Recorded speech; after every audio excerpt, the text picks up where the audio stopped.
आचार्य जयसूर्या अपने पर्यटन के दौरान गांव-गांव जाके वहां के लोगों को अपनी प्रवचन से अच्छी बातें सिखाते थे। आचार्य के मधुर वाणी और सत्य विचार से वहां के लोग बहुत प्रभावित होते थे। आचार्य के विचारों को अपने जीवन में लागू करके बहुत सारे लोग सद्गुणी बन गए थे। एक दिन पंढरपुर में आचार्य का प्रवचन चालू था। सज्जनों, अगर हम किसी का बुरा चाहते हैं तो हमारा भी बुरा होगा। अगर हमारे विचार अच्छे रहेंगे तो हमारे साथ भी अच्छा ही होगा। कितना सीधा साधा है यह विचार। आचार्य की प्रवचन चालू था तो तभी वहाँ पे एक आदमी आके पहुँच जाता है और आचार्य की पैर पे साष्टांग नमस्कार करते हुए यह कहता है, आचार्य जी, मुझे बचा लीजिए, मैं तो आपकी शरण में आ गया हूँ। अरे मैं कौन होता हूँ तुम्हें बचाने वाला? हम सब की रक्षा तो परमेश्वर करता है। आचार्य जी, आप ऐसा मत कहिए। हमने देखा है आपकी वाणी से बहुत सारे लोग अपनी जिंदगी संवार चुके हैं। सब आपकी नाम की जपमाला जपते हैं। अच्छा बंधु, आपका समस्या क्या है बताओ। मैं एक डकायत हूँ। तभी सभा में बैठे सारे लोग एक दूसरे के कानों में खुसर पुसर करने शुरू कर देते हैं। अरे मैंने तो सोचा ही नहीं था कि ये डाकू है। अरे मैं सोच रहा था मेरी अंगूठी कहाँ गई, इसी ने चुराया होगा। अरे ये डकायत अगर हमारे गांव में आ गया तो किसी की खैर नहीं। लोगों की खुसर पुसर सुनते ही वह डकायत बोलता है, अरे मैंने जिंदगी बहुत देख ली है आचार्य जी, मुझे कुछ अच्छा नहीं लग रहा है। मैंने लोगों को लूट कर जमाया हुआ धन मुझे रात को नींद नहीं करने दे रहा है। अरे तुम्हारे कर्मों का तुम्हें पश्चाताप है तो तुम्हारी समस्या क्या है? आचार्य जी, मैं ये सब छोड़ के सीधी साधी जिंदगी जीना चाहता हूँ, इसीलिए आपकी शरण में आया हूँ, मुझे मार्गदर्शन कीजिए। आचार्य डकायत की दुविधा समझते हैं और उसे कहते हैं, अरे वो तो बहुत ही आसान है। आज से अपना कुकर्म छोड़ दो और ये मन में ठान लो और उसी के पथ पे चल पड़ो। धन्योस्मि आचार्य जी, जो आपने कहा मैं उसी पथ पे चलूंगा। आचार्य जी अपने प्रवचन उस गांव में खत्म करके दूसरे गांव, तीसरे गांव ऐसे ही पर्यटन करते रहे। तो एक दिन वही डकायत फिर से आचार्य जी से मिलता है। आचार्य, आपने जो कहा था उस रास्ते पे चलने की मैंने बहुत कोशिश की, मगर क्या करे, मेरे हाथों को चोरी करने की आदत हो गई है, छूट ही नहीं रही है। आचार्य, कोई दूसरा उपाय बता दीजिए ताकि मैं भी अच्छा इंसान बन के जिंदगी बिता सकूं। आचार्य हंसते हुए कहते हैं, अच्छा ये बात है, तुम आदत से मजबूर हो तो ठीक है, तुम हर दिन अपने ही काम करते रहना, मगर तुम जो भी काम करोगे उसे मेरे प्रवचन में आके बताते रहना, तब तुम्हें कोई पाप नहीं लगेगा। आचार्य की बात को सुन के डकायत को अच्छा लगा तो कहता है, अरे ये तो आसान है, मैं चोरी भी करूंगा मगर पाप भी मुझे नहीं लगेगा। आज से ही मैं जो भी चोरी करूंगा आपके प्रवचन में आके सबको बता दूंगा। ऐसे कह के डकायत वहाँ से निकल जाता है और कितने ही दिन बीत गए मगर डकायत वापस नहीं आता है आचार्य के पास। तभी अचानक एक दिन आचार्य के शिष्य को उसकी याद आती है और शिष्य कहते हैं, गुरुजी, कितने दिन हो गए लेकिन वो डकायत तो आज तक आपके पास वापस आया ही नहीं। तो इसका मतलब आपका बताया हुआ बातों से उसके ऊपर कोई भी प्रभाव नहीं हुआ क्या? ऐसा नहीं है मेरा शिष्य, उस पर प्रभाव हुआ है तभी उसी ने वापस नहीं आया। मेरा कहना है उसने चोरी करना छोड़ दिया होगा, इसीलिए उसने यहाँ नहीं आया है, वरना वो कभी का आ जाता। मगर गुरुजी, ये कैसे हो सकता है? उस डकायत को अपने चोरी करना छोड़ने की लालच थी। चोरी करना बहुत ही आसान है शिष्य, लेकिन उसे सबके सामने ऐलान करना, अपने आप को उससे प्रायश्चित करना बहुत ही कठिन होता है। और यह बात उसे समझ में आ गया है और अच्छे काम करने की बातें मेरे पास आके बताने की वजह भी नहीं है, और इसीलिए मुझे तो विश्वास है वो डाकू सुधर गया होगा। ऐसे कह के आचार्य अपने शिष्य को विवरण देते हैं। और एक दिन आचार्य की प्रवचन चल रही थी तो उसी गांव में रहने वाला वह डकायत आचार्य को मिलने आया और आचार्य से कह रहा है, आचार्य, आपकी वाणी ने मेरे जीवन की पथ ही बदल दी। मैं अब जिंदगी से बहुत खुश हूँ। उस दिन से आज तक मैंने एक भी चोरी नहीं की।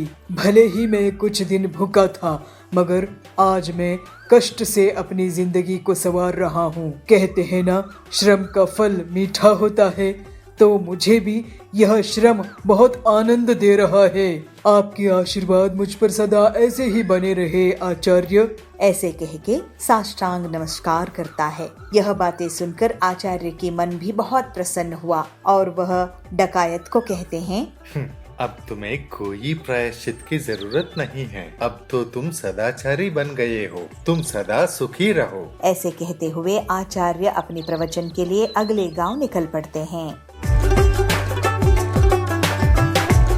टुन्नू लोमड़ी चोर को पकड़कर उसको पुलिस के हवाले कर देते हैं। पिंकी, दादाजी मुझे माफ कर दो। तू क्यों माफी मांग रहा है? तूने क्या किया? इसलिए क्योंकि मैं रॉकी को जंगल में छोड़ आया था। पर पिंकी बंदरिया और कुन्नू सियार भाई बहन हैं। वो गांव में अपने मम्मी पापा और दादा दादी के साथ रहते हैं। एक दिन स्कूल में आते समय पिंकी बंदरिया की नजर कीचड़ में सने एक कुत्ते पर गई। वो बहुत छोटा था और रो रहा था। पिंकी को उस पर तरस आ गया, इसलिए वो उसके पास गई और अपनी बोतल का कच्चा पानी उसने उस पर डाला और उसे अपनी गोद में उठा लिया। पिंकी, छोड़ इसे, देखिए कितना गंदा है और कितनी बदबू आ रही है इसमें से। छी, छोड़ इसको। नहीं कुन्नू, मैं इसको नहीं छोड़ सकती। पता नहीं इसके माँ बाप कहाँ हैं और देखो तो बेचारा रो रहा है। मैं इसको अपने साथ लेकर चल रही हूँ, ठीक है ना? पिंकी उस कुत्ते को अपने साथ ले आती है और उसको खाना खिलाती है और उसे अपने पास लेटाकर टीवी भी दिखाती है। कुन्नू ये देख बहुत गुस्सा हो जाता है। पिंकी, उतार इसको। ये हम दोनों का बेड है ना, तूने इसको कैसे बिठाया? उतार इसको अभी। कितना गंदा है ये, नाली में रहता है। उतार इसको। कुन्नू, ये छोटा सा ही तो है, जरा सी जगह ले लेगा तो क्या हो जाएगा? कुन्नू अब और गुस्सा हो जाता है और मन ही मन सोचता है, इस कुत्ते की वजह से मेरी बहन मुझे पराया कर रही है और मेरी चीजें भी छीन कर इसे दे रही है। इसका तो कुछ करना होगा, नहीं तो ये धीरे धीरे मुझसे सब कुछ छीन लेगा। पिंकी उस कुत्ते का नाम रॉकी रखती है। रॉकी के परिवार के बाकी लोग भी रॉकी से बहुत प्यार करने लगते हैं, पर कुन्नू अभी भी उसे घर से निकालने की तरकीबें सोचता रहता है। एक दिन वो रॉकी की पूंछ में पटाखे जलाने ही वाला था कि तभी वहाँ उसकी माँ चुनमुन नीलगाय आ गई। कुन्नू, ये तुम क्या कर रहे हो? उस बच्चे की पूंछ पर पटाखे क्यों जला रहे हो? कोई तुम्हारे साथ ऐसा करेगा तो कैसा लगेगा? छोड़ो उसको, लाओ मुझे दो। चुनमुन से डांट खाने के बाद भी कुन्नू नहीं सुधरता और फिर एक दिन रॉकी के खाने में मिर्ची डाल देता है। रॉकी वो दूध पीता उससे पहले ही उसके दादा टुन्नू शेर वहाँ पहुँच गए। कुन्नू, ये दूध लाल क्यों है? क्या मिलाया है इसमें? कुन्नू घबरा जाता है। सच सच बोलो कुन्नू। नहीं, कुछ भी नहीं दादाजी, वो तो ऐसे ही हो गया। मैं जानता हूँ तुम रॉकी को जरा भी प्यार नहीं करते हो और उसे घर से निकालना चाहते हो, पर बेटे ये बेचारा भी बहुत छोटा है, तो जानता भी नहीं कि तुम इसके साथ क्या क्या कर रहे हो। इसलिए ये सब छोड़ो और उसके साथ प्यार से पेश आओ, ठीक है? दादा के समझाने पर भी कुन्नू नहीं समझता और फिर एक रात वो रॉकी को लेकर जंगल में चला जाता है और उसे कहीं दूर छोड़ाता है और घर आकर सो जाता है। अब उस रॉकी को मैं ऐसी जगह छोड़ कर आया हूँ जहाँ से वो चाह कर भी वापस नहीं आ सकता और मैं जीऊंगा चैन की जिंदगी। अंधेरी रात हो चुकी थी, घर में सब सो चुके थे कि तभी एक लोमड़ी चोर उनके घर में घुस जाती है और एक एक करके घर का सारा कीमती सामान चुरा लेती है। पर जैसे ही वो घर के बाहर कदम रखती है वैसे ही रॉकी भौंकने लगता है और घर वाले सारे लोग जाग जाते हैं। तब तक रॉकी लोमड़ी चोर को हिलने तक नहीं देता। अच्छा, तो ये चोर हमारे घर में चोरी करने आया था। शाबाश रॉकी, अगर आज तुम नहीं होते पता नहीं क्या हो जाता। टुन्नू लोमड़ी चोर को पकड़कर उसको पुलिस के हवाले कर देते हैं। पिंकी, दादाजी मुझे माफ कर दो। तू क्यों माफी मांग रहा है? तूने क्या किया? इसलिए क्योंकि मैं रॉकी को जंगल में छोड़ आया था, पर पता नहीं ये वापस कैसे आया। यही तो खासियत है मेरे दोस्त की। रॉकी, मुझे माफ कर दे प्लीज।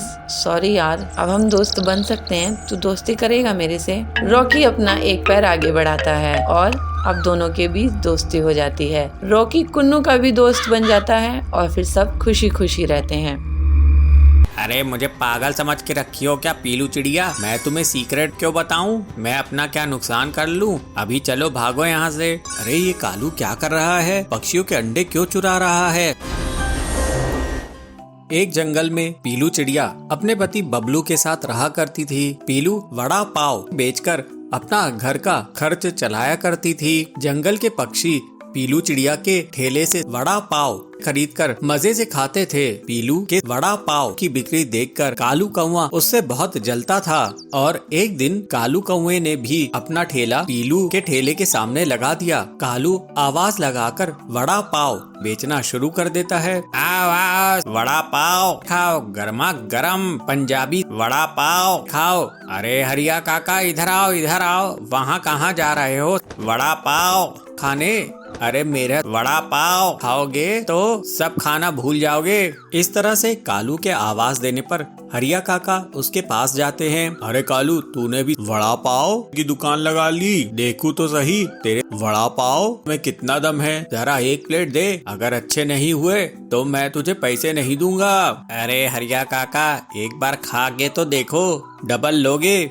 फिर हरी काका कालू के वड़ा पाव खाता है और उसकी बहुत तारीफ करता है। अरे वाह कालू, तूने तो बहुत ही कमाल के वड़ा पाव बनाए हैं। अब से मैं तेरी ही दुकान में आऊंगा। इसके बाद से तो कालू की दुकान निकल ही पड़ी। जो भी पक्षी उसके वड़ा पाव खाता उसकी बहुत तारीफ करता। कालू की दुकान चलने से पीलू को अपने वड़ा पाव बेचने में परेशानी आने लगी। इस तरह कई दिन निकल जाते हैं। पीलू को बहुत नुकसान होता है क्योंकि अब उसके ठेले में कोई भी पक्षी नहीं जाता था। पीलू सोचती है मैं ऐसा क्या करूं जिससे मेरे ठेले में फिर से भीड़ लगनी शुरू हो जाए, फिर से लोग मेरे वड़ा पाव खाने लग जाएं। मुझे कुछ न कुछ करना ही होगा, नहीं तो मेरी दुकान ही बंद हो जाएगी। ऐसा सोचकर पीलू कालू कौवे के पास जाती है और कालू से कहती है, कालू भैया आप वड़ा पाव में ऐसा क्या मिलाते हो जिससे सभी आपके यहाँ वड़ा पाव खाने आने लगे हैं? आप भी अगर मुझे सीक्रेट बता दो तो मैं कहीं दूर जाकर वड़ा पाव का ठेला लगा लूंगी, जिससे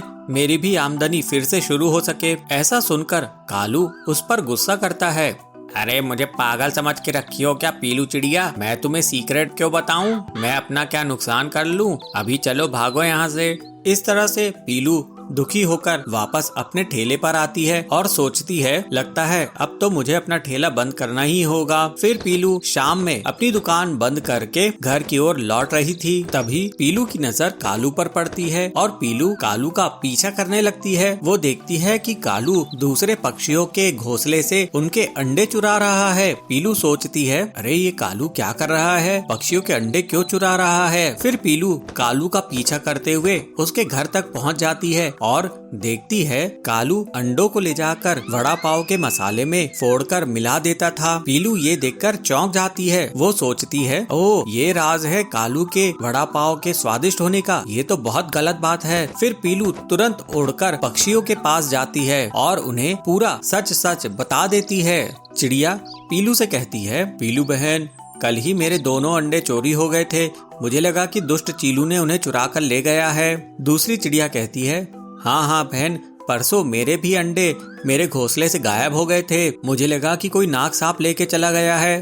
हरिया काका कहते हैं, चलो चलकर हम उस बदमाश कालू को पकड़ते हैं और उसकी अच्छे से पिटाई करते हैं, वो हमारे अंडे हमें ही खिला रहा है। फिर सभी पक्षी कालू के घर पर धावा बोल देते हैं, क्यों रे कालू तू कितना बदमाश है, तू हमारे अंडे चुराकर हमें ही वड़ा पाव में मिलाकर खिला रहा था, अरे तुझे शर्म है कि नहीं? हाँ कालू भैया तुमको शर्म है कि नहीं? ये क्या तरीका है, तुम हमारे बच्चों को मार रहे हो, उन्हें पैदा ही होने नहीं दे रहे हो और उन्हें हमें ही खिला रहे हो, तुम इस जंगल में रहने के लायक नहीं हो। इतना कहकर पक्षी कालू की बुरी कदर पिटाई कर देते हैं। पिटाई खाकर कालू जंगल छोड़कर भाग जाता है। कालू के भाग जाने के बाद से सभी पक्षियों के अंडे फिर से सुरक्षित हो जाते हैं और पीलू की वड़ा पाव की दुकान एक बार फिर से चल पड़ती है। अब पीलू अपनी मेहनत से अच्छा खासा पैसा कमाने लगती है। इस तरह सभी पक्षी अब खुशी खुशी रहने लगते हैं। पिछले बार की तरह हमारी फसल बर्बाद हो गई तो हम जीने लायक नहीं बनेंगे। अचानक से खेत में सोने के आलू उग जाते हैं। बंसीपुर गांव में बबलू कबूतर अपनी पत्नी पीलू चिड़िया के साथ रहता था। बबलू बहुत ही मेहनती था। वो साल भर मेहनत करके किसानी करता था। अपनी फसल बेचकर अपना घर चलाता था। पीलू, इस बार मैंने आलू की फसल बोई है और खाद और सिंचाई का भी खास ख्याल रखा है। तुम देखना, इस बार बहुत बढ़िया फसल होगी। भगवान करे ऐसा ही हो, नहीं तो अगर पिछले बार की तरह हमारी फसल बर्बाद हो गई तो हम जीने लायक नहीं बनेंगे। हमारे ऊपर वैसे ही बहुत उधार है। पीलू के घर के पास ही सुंदरी रहती थी। वो पीलू की गरीबी का मजा लेती थी। एक दिन सुंदरी कहती है, पीलू बहन, बबलू भाई, ये मैं क्या सुन रही हूँ? आप लोगों के ऊपर इतना उधार है। ऐसा करो पीलू बहन, मेरे घर आज कुछ मेहमान आने वाले हैं। तुम शाम में आके खाना बना देना। इसी बहाने तुम्हें थोड़ा सा पैसा भी दे दूंगी और तुम्हें भी पैसे देखने को मिलेगा, है ना? पीलू को सुंदरी की बातें बहुत खराब लगती है। वो हर बार उनकी गरीबी का मजाक उड़ा के चली जाती थी। ऐसे ही एक दिन बबलू अपने खेत जाता है। वो देखता है कि उसकी आलू की फसल बहुत बड़ी हो गई है, लेकिन जब वो एक पौधे को निकाल कर देखता है तो पता है कि उसमें आलू नहीं उगा है। इसी तरह वो सारे पौधे देखता है, लेकिन किसी में भी आलू नहीं उगे। बबलू उदास होकर अपने खेत में बैठ जाता है। मेरे खेत में आलू क्यों नहीं उगे? ऐसे तो मैं बर्बाद हो जाऊंगा। मेरे खेत में आखिर फसल क्यों नहीं होती है? ऐसे वो सोच में पड़ जाता है। ऐसे ही सोचते बबलू रोने लगता है। जैसे ही उसके आंसू मिट्टी में गिर जाते हैं तो अचानक से खेत में सोने के आलू उग जाते हैं। आश्चर्य होके बबलू कहता है, अरे भगवान, तेरे बहुत बहुत शुक्रिया। मेरे खेत में तो सोने के आलू उगाए हैं। अब मेरी गरीबी दूर हो जाएगी। फिर बबलू एक बोरी में सोने के आलू भर लेता है और घर लेकर जाता है। बबलू एक सोने का आलू बेचकर घर का राशन ले आता है और पूरा कर्ज भी चुका देता है। लेकिन वो सोने के आलू वाली बात पीलू को नहीं बताता है। एक दिन सुंदरी उसके घर आती है। क्या हुआ, इस बार तुम लोग आलू की फसल नहीं बेच रहे हो क्या? इस बार भी तुम्हारी फसल बर्बाद हो गई है? ऐसा है तो तुम लोग तो सड़क पर आ जाओगे। नहीं, इस बार फसल बहुत अच्छी हुई है। नहीं नहीं पीलू, बबलू इस बार फसल बिकाने के लिए बाजार गया ही नहीं। अब तुम ही सोचो कि तुम्हारा आगे क्या होगा। बबलू जब घर लौटता है तो पीलू उससे पूछती है, बबलू जी, पड़ोसन कह रही थी कि आप इस बार शहर के जंगल में आलू बेचने के लिए नहीं गए थे।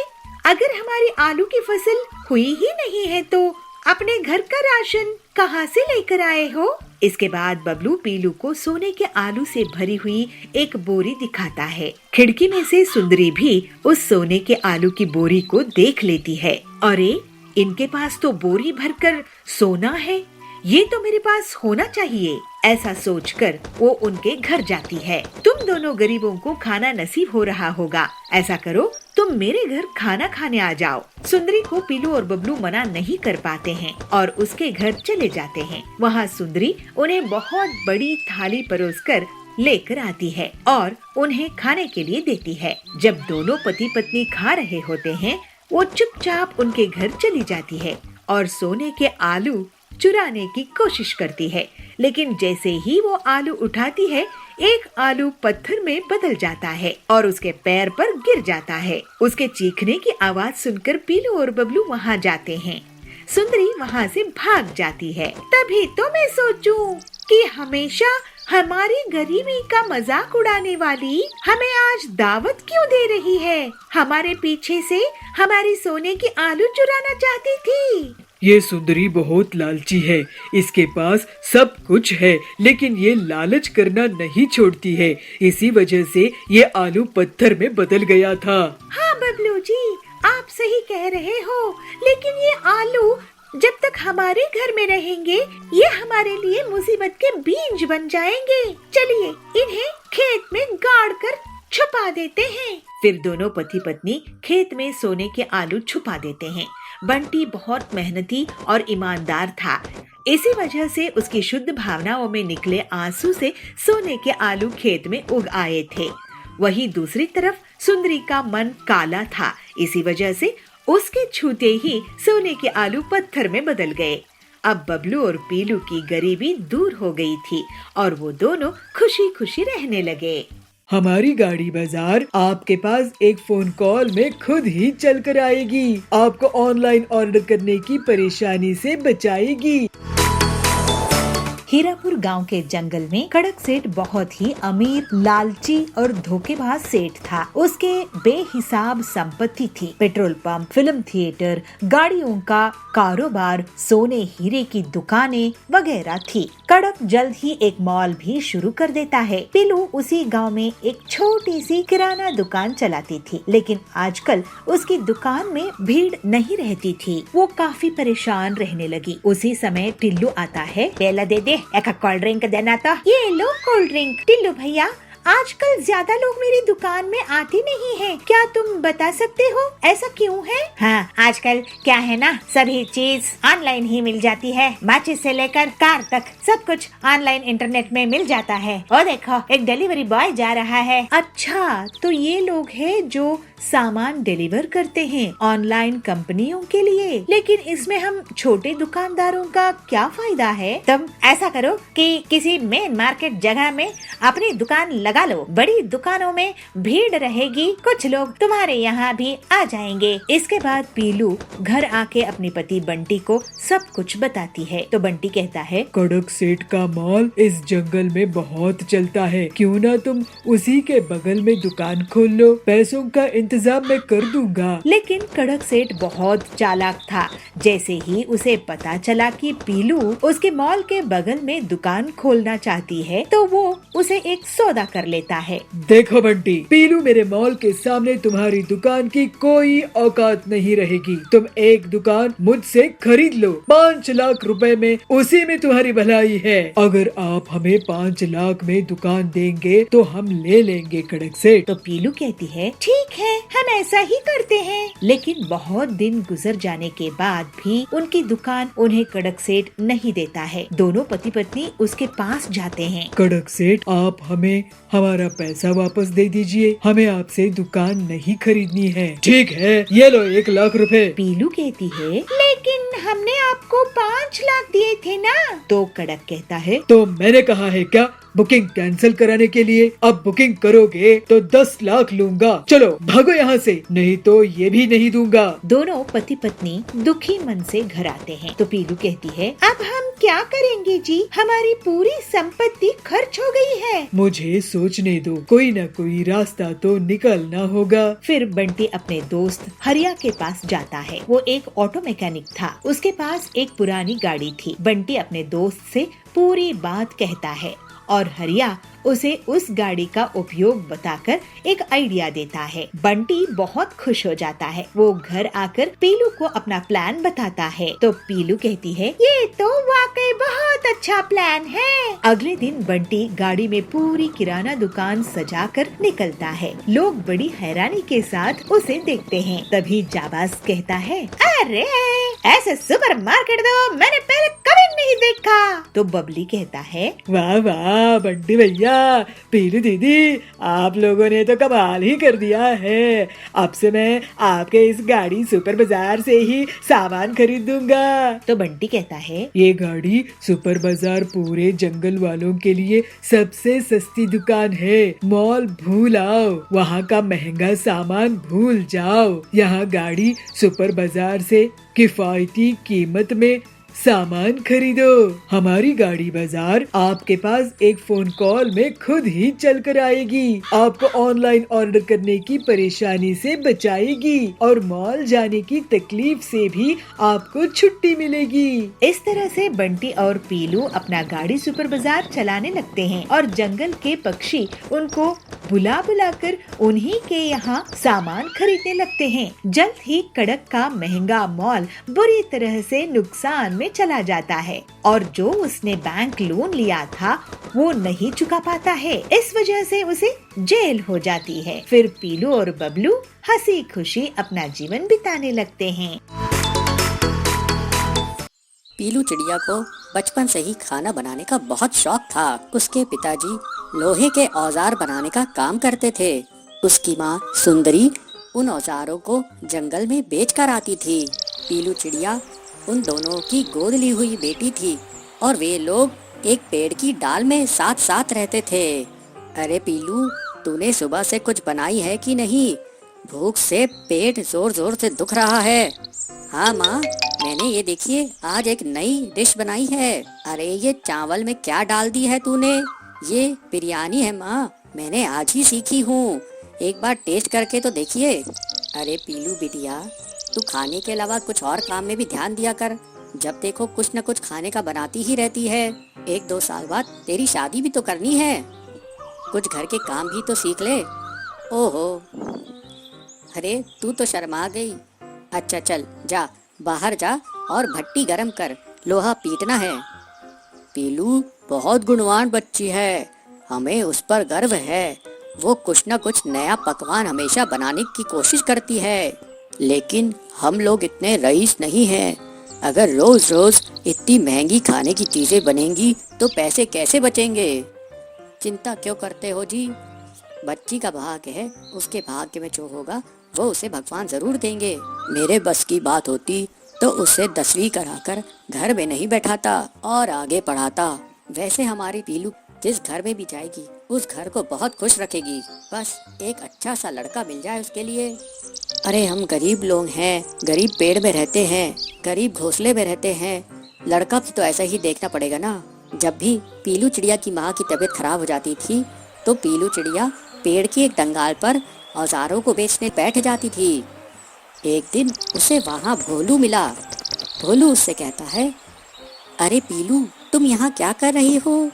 मैं ये मेरे पापा द्वारा बनाए गए औजार यहाँ पर बेच रही हूँ। ये औजार क्यों बेच रही हो? ये हमारा पेशा है भोलू। तुम तो पढ़ने में इतनी अच्छी थी, फिर ये काम क्यों कर रही हो? मेरे पिताजी ने मुझे 10वीं पढ़ा दिए, वही हमारे लिए बड़ी बात है। वैसे भी लड़कियों की उतनी पढ़ाई कहाँ होती है, यही तो हमारी समस्या है, लड़कियों को ज़्यादा पढ़ाते नहीं हैं। खैर ये बताओ तुम रहती कहाँ हो? यही पास में ही हमारा घोंसला है। वैसे तुम्हें किस बात का शौक है? मुझे खाना बनाने का बहुत शौक है। अरे तो तुम आलू के पराठे, पिज्जा, बिरयानी, जो भी तुम्हें खाना बनाना आता है वो बना कर बेचो। ये औजार क्यों बना के बेच रही हो? औजार के काम से तुम ज्यादा कमाने लगोगी। पीलू चिड़िया ये सुनकर बहुत खुश हो जाती है। कुछ दिन बाद जंगल में एक तूफान आता है। पीलू चिड़िया के पिताजी उस तूफान में फंस जाते हैं और उनकी जान बाल बाल बचती है। लेकिन इस तूफान की चपेट में आने के कारण उनका आधा शरीर काम करना बंद कर देता है। उनकी पत्नी सुंदरी सोचती है कि कैसे अब आगे घर चलेगा। सुंदरी कहती है, आप चिंता मत कीजिए जी, हम आपको अच्छे डॉक्टर को दिखाएंगे। अरे लेकिन पैसा कहाँ से आएगा? पीलू की शादी भी तो करनी है। पीलू इस बात को सुनकर बहुत दुखी हुई और वो अपने पिताजी के पास आकर बोली, पिताजी आप चिंता मत कीजिए, मैं हूँ ना, मैं और मेहनत करूँगी और मैं और माँ कोई न कोई रास्ता जरूर निकाल लेंगे। पीलू की बात सुनकर उसके पिताजी कहते हैं, अरे बेटा तू इतनी छोटी है, तू क्या क्या करेगी? पीलू कहती है, पिताजी जब तक पिताजी आप ठीक नहीं हो जाते मैं घर के बाहर आलू के पराठे, पिज्जा बनाकर बेचा करूँगी। अरे पीलू ये काम करोगी तो लोग क्या कहेंगे? पीलू समझदारी से जवाब देती है, पिताजी जब मैं जंगल में औजार बेचती हूँ तब क्या कोई कुछ कहता है? हाँ में हाँ मिलाते हैं। अगले दिन पीलू भट्टी पर पिज्जा बनाती है और अपने माँ पिताजी को कहती है, माँ पिताजी ये पिज्जा एक बार खा के देखिए कैसा बना है। पीलू के माँ और पिताजी उस पिज्जा को खाते हैं। पीलू चिड़िया की तारीफ करते हैं, अरे वाह ये तो बहुत स्वादिष्ट लग रहा है, हमने तो ऐसा कभी कुछ नहीं खाया था, अब मैं यही काम करूँगी। पीलू की माँ कहती है, लेकिन ये सब तेरे दिमाग में आया कहाँ से? माँ मुझे ये सलाह भोलू ने दी। ये भोलू कौन है? माँ भोलू मेरे साथ स्कूल में पढ़ता था। इस तरह पीलू चिड़िया पिज्जा और आलू के पराठे बेचने लगी और जो भी पक्षी उसके यहाँ पिज्जा और आलू का पराठा खाता वो उसका फैन हो जाता। इस तरह से पीलू चिड़िया धीरे धीरे अपनी मेहनत से प्रसिद्ध होने लगी। दूर दूर से पक्षी पीलू चिड़िया के पास पिज्जा और पराठा खाने आने लगे और उसके पास काफी पैसा जमा हो गया। फिर एक दिन पीलू चिड़िया अपने पिताजी को लेकर बड़े डॉक्टर के पास जाती है। डॉक्टर कहता है, इनका इलाज तो हो जाएगा, लेकिन बहुत खर्चा आएगा, महंगी दवाइयाँ लगेंगी। कोई बात नहीं डॉक्टर जी, जितना भी पैसा लगे आप मेरे पिताजी को ठीक कर दीजिए। वाह पीलू, तेरे खाने से तो हमारी किस्मत ही बदल गई। अब तू और बड़ी दुकान खोल। जैसे जैसे पीलू की आमदनी बढ़ने लगी, पीलू और उसके परिवार का रहन सहन भी बदल गया। पीलू अब एक नए घोंसले में रहती थी। एक दिन भोलू उससे मिलने आता है। भोलू को पीलू का परिवार पसंद करता है और इस तरह से पीलू और भोलू की शादी हो जाती है।